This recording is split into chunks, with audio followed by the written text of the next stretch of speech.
Good evening, and I really came because this is something that's close to my heart. And I jokingly say we run a media company, so we are a social enterprise. The people who are gathered in this room, who are driving social enterprises, who are really doing something that is needed in the country.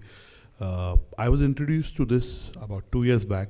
I write a column in the Entrepreneur magazine on entrepreneurship, and a friend of mine who went to the Columbia Business School and the London Business School, and his wife also went, became the MD of the Grassroots Business Fund. His name is Pranav Nahar. His wife runs as Ishani. And he said, Anurag, why don't you write an article on social enterprises? I said, Pranav, you got to tell me more. And that's when he, over a meal, told me, and I was pleasantly surprised that so much work is happening in this domain. And he talked to me about the institutions and the individuals. At least we talked to 10, 12 individuals in the institutions that are working in this domain. And I really like you guys are experts at it. Really, I could learn a lot from you, but I just like to say two things to you. One is, I as an entrepreneur, I turned an entrepreneur 14 and a half years back and started the Exchange for Media Group, and we just acquired Business World last year.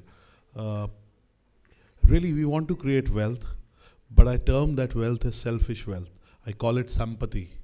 I think people in the social entrepreneurship space are creating what I call shared wealth, which I call sampada. I think I wish we didn't have to have a law for CSR. What kind of country we have that we have to have a law for CSR in our country, where everywhere in the world businesses are becoming a force for good. Here we are saying we will only do 3% good.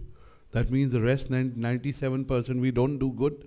So I hope we have more people like you who can contribute to the growth of this country in a meaningful manner and by sharing the wealth. And second thing, when I started, of course we didn't know enough about social enterprise, but the thought was always first to do something, achieve something, and then give back. I think I mentor a lot of startups. I do angel investing. I meet enough startups, young people, 20-year-olds, 21-year-olds, who first want to give and then achieve something. To me, when it started happening 1.5, 2 years back, it was kind of a difficult notion to digest. I didn't know if these young people for real, but over a period of time, I realized that these people really want to give first. I think that's the mission that they put first. The real achievement for them is being successful in a social enterprise. And these were the two things I want to say. I want to compliment all of you that you're doing something that will go into nation building. But I also want to give you two cautionary notes.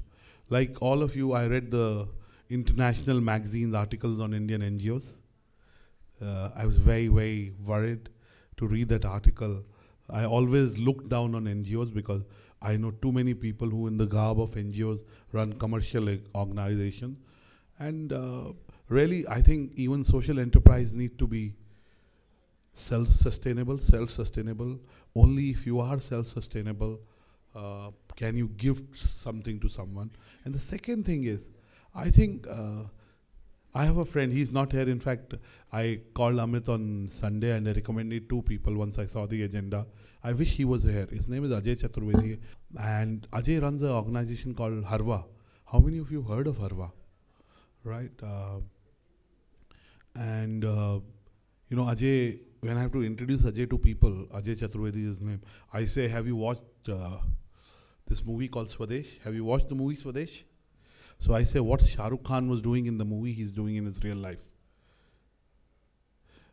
Because really he's trying to empower villages. He's creating social enterprise at, again, bottom of the pyramid is a very abused term, but he's really working at the grassroots in the villages of Haryana, in the villages of Rajasthan to create an ecosystem. I wish there were more Ajay Chaturvedis. And I wrote an article in Entrepreneurship. I basically wrote an article about young entrepreneurs who get lots of awards but rarely build anything. And I sent it to Ajay, and Ajay, of course, gave me a lecture on that. But people like Ajay are really the future for this country. And I can go on naming 3-4 people I have personally come across. who are really doing great work in this domain. There's a young Sardar boy I know. His name is Ashish Birgi. He's 21, and I wrote an article on reverse mentoring. I wrote an article because I get to know so many things from him, because I'm too worried about how much is the circulation this month, how much money did we bill, did we lose that story or not, how much we will bill on events. I'm not really in touch with what's happening in the country beyond what I see. I'm always answering emails. I think I keep saying, even when I'm dying, I'll tell, can I answer 2 more emails before I die? That'll be my last wish. I think I'm happy that Business World has partnered Professor Kapoor and the Institute of Competitiveness in doing a social enterprise summit, because this is a domain that needs to be talked about. The heroes and the leaders of the social enterprise movement need to be brought to force so that more people can be inspired and do work. So thank you for doing this great work. And I hope as we go along as Business World and Institute of Competitiveness, we can celebrate your journey and we can contribute to your journey. Thank you.